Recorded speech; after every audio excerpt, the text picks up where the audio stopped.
March 27, 1977. Atlantic Ocean. Aircrash Insights presents The Crash of the Century. Pan Am Flight 1736 is en route to Gran Canaria in the Canary Islands. He departed from Los Angeles and made a stop in New York.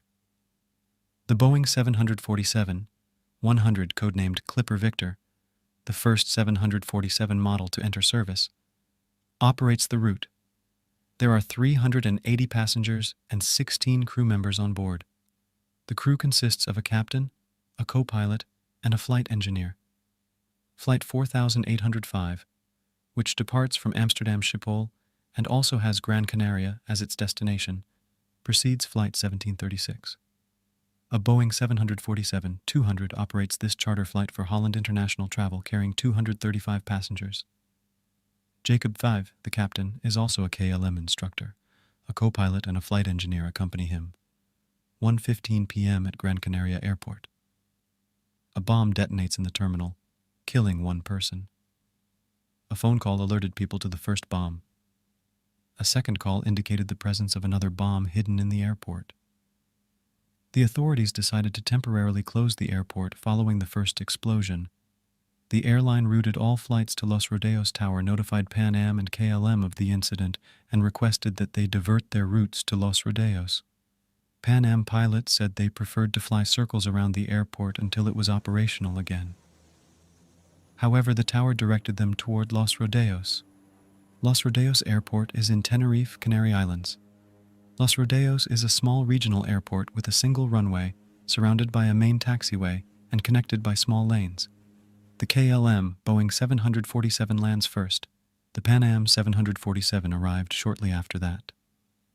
Despite the airport's incapacity to handle them, 5 large aircraft diverted to Los Rodeos. As a result, the planes had to park on the taxiways. The KLM captain asked the tower for authorization to let the passengers disembark the plane in order. It would be more comfortable to wait in the terminal. The tower replied that it would dispatch a bus. Pan Am submitted the same request. He couldn't disembark his passengers because the terminal was full. The tower did, however, allow passengers to descend to the tarmac. A few hours later, Los Rodeos received word that Gran Canaria was once again accessible. As a result, the tower authorized the waiting planes to begin their takeoff preparations. Meanwhile, it began to rain, and visibility deteriorated. The KLM captain requested that his passengers return to the plane. He requested a restock of the device at the same time. The co-pilot and flight engineer advised him to refuel in Gran Canaria. The captain replied that he would make the decisions as long as he was in command, so he gave the order to fill the fuel. The Pan Am commander inquired as to how long the resupply would take because the KLM 747 was blocking the passage. 35 minutes, replied the KLM commander before immediately hanging up. The captain and Pan Am flight engineer stepped off their plane to see if they could avoid the KLM. They concluded that it would be impossible. 16:30.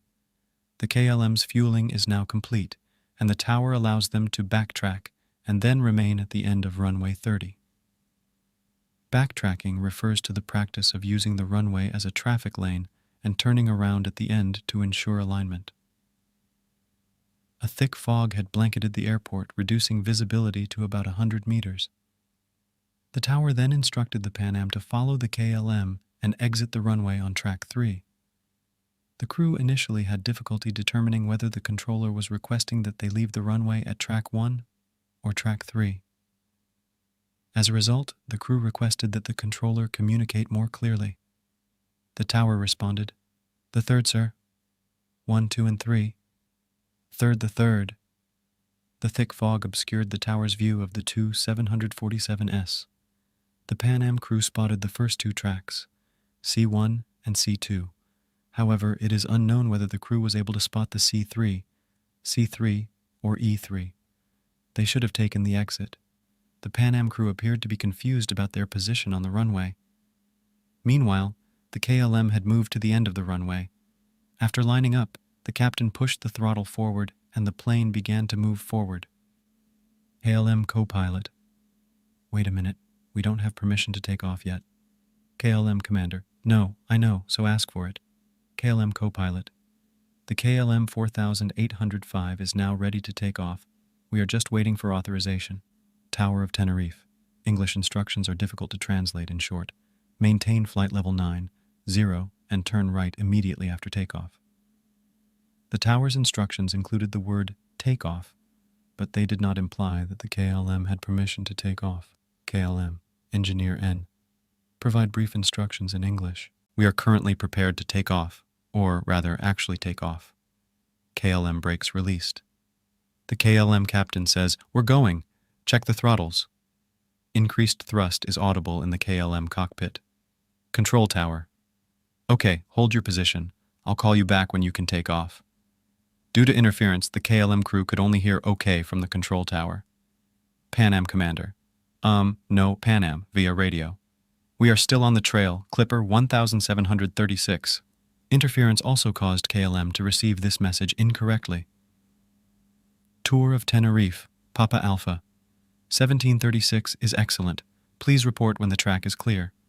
Pan Am, via radio. Well received, we will notify you. After receiving this message, the KLM flight engineer became concerned that the Pan Am was still on the runway. KLM Engineer N. They haven't left the runway yet?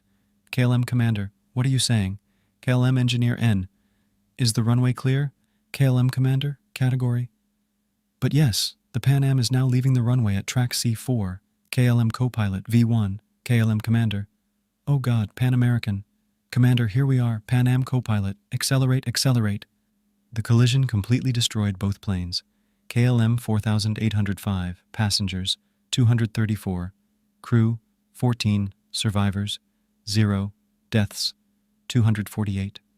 Pan Am 1736 had 380 passengers, 16 crew members, 61 survivors, and 335 deaths, 326 passengers and 9 crew. Ow. This accident killed 583 people, making it the worst